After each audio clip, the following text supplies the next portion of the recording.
Hello students, today we will see dissolution of a partnership firm because death has been removed from the syllabus of council, so we will directly move to the dissolution of partnership firm. So uh, what is the meaning of dissolution of partnership and what is the meaning of dissolution of the firm? So both are different. So legally dissolution of partnership happens whenever the terms and condition of partnership changes, whenever there is a change in profit sharing ratio or admission or retirement, death, insolvency of a partner, or any agreement being expired. So this is called dissolution of the partnership. But dissolution of the firm means that the firm is totally dissolved and there is no continuation of partnership anymore.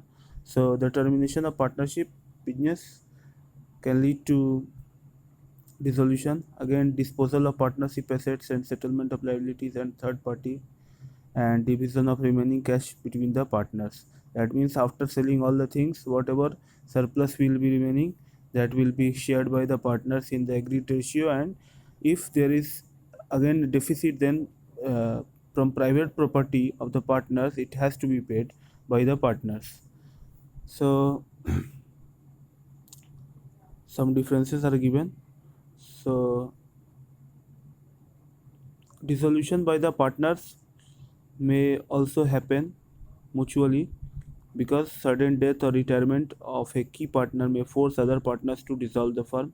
It may be necessary to dissolve the partnership firm when the business of the firm has become illegal and a continuous high demand for firm's product and services may tempt the partners to dissolve the firm and form a limited company for additional capital or limited liability, or it can also be done that all the partners are starting to open their own business and they are totally breaking ties with each other and making they will continue their own business. It may also happen, and the fixed period has been over, or the partnership firm where partnership is at will, the firm may be dissolved by any partner giving notice, and adjudication of a partner as insolvent may force other partners to dissolve the firm also, and cessation of the partnership business due to increased competition also happen, and cessation of the market for its product or service, or economic downturn or non-availability of raw materials or skilled labor that was required earlier,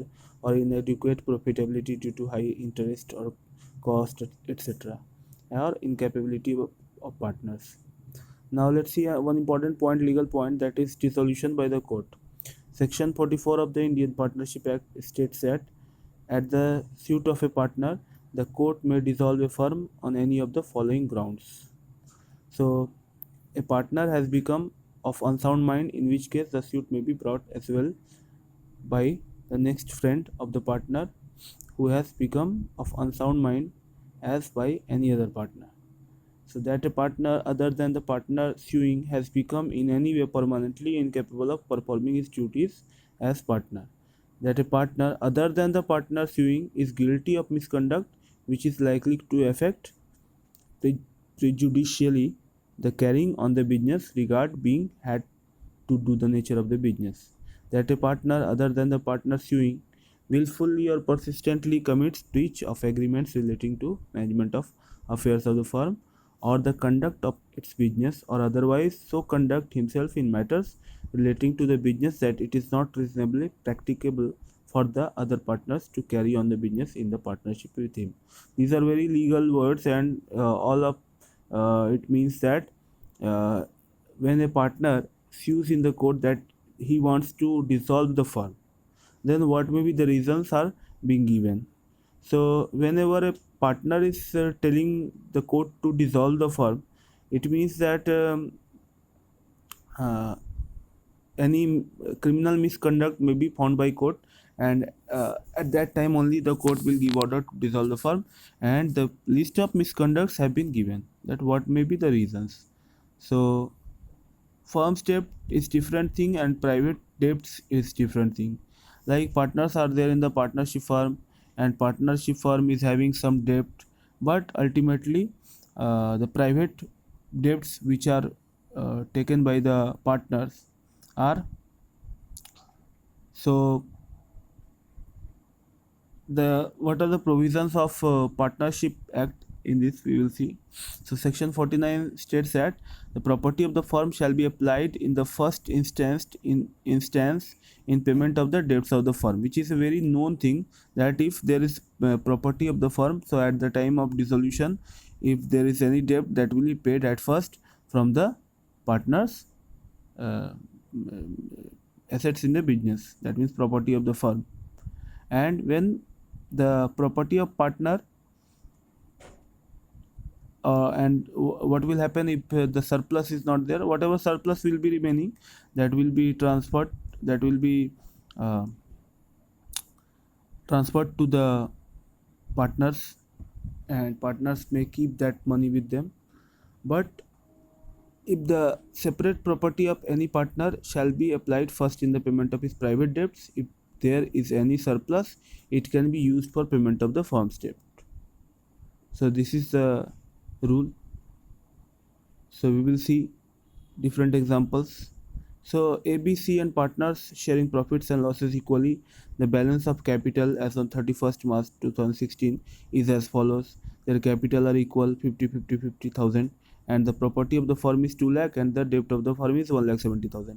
And now we will see the partners' individual property and debts are as follows. So private property, you can see A owns 2 lakh, B owns 1 lakh, C owns 50,000. Again, private debt, they have A has 1,50,000 less than his property, B has 90,000 less than his property, and C is having 70,000 which is more than his private property. So in the above case, what will happen? The firm's property will be used to pay the debts, and 30,000 will be the surplus. So surplus of this 30,000 will be divided into A, B, and C equally, because they are having equal sharing profits ratio. So C's private debt is more than the private property, so difference of 20,000. That means 20,000, the share of surplus 10,000 can be utilized for payment of personal debt of C. So in this way, it will be settled. So some accounting procedures are there. What we will do? So this is done in 2 steps on dissolution. That is realization of assets and settlement of liabilities, and settlement of the accounts of the partner. So we will see what is realization of assets and settlement of liabilities. That means all the assets of the firm will be sold and all the liabilities will have to be paid. So all the assets and liabilities are transferred to the realization account, which is little bit different from the revaluation account, and the balance of that is transferred to the partner's capital account.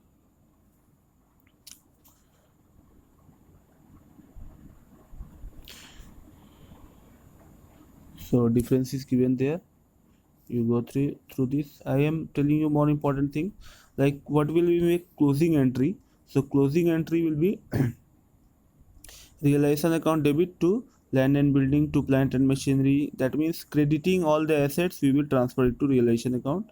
In the debit of realization account, we will enter it, and the liabilities will be created in debit value, in credit of realization it will go.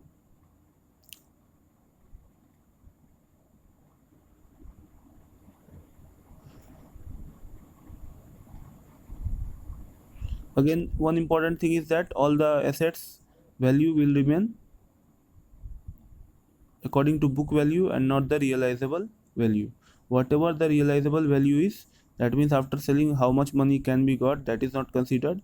The book value will be transferred there in the realization account, because we need to close the ledger of land, building, plant and machinery. That means all the real accounts we need to close, because accounts is going to be closed, so we will transfer the whole balance to the realization account. Now what are the important points to remember, I will tell you, and with that we will end the class today. So fictitious assets such as preliminary expenses, advertisement, suspense account, etc. will not be transferred to realization account. If there is goodwill in the balance sheet, it is also to be transferred to realization account. It is not a fictitious asset but an intangible asset at book value. If it does not appear in the books, no entry is required to be passed at this stage. Cash or bank account will not be transferred to realization account, because they are already realized and can be distributed in its present form. A cash and bank account will be opened with the balance as appearing in the last balance sheet. It is to be noted that bank overdraft will not be transferred to the realization account. And however, bank loan must be transferred to realization account. Sometimes in the balance sheet, some assets are shown at their net realizable market values, or some assets at their unexpired portion. The example for the former is sundry debtor or these things. The net balance will be taken to the realizable realization account, and assets and all provision for depreciation will be subtracted. So these things are mentioned here. I am sending this file to you. Go through this, you will understand. Thank you.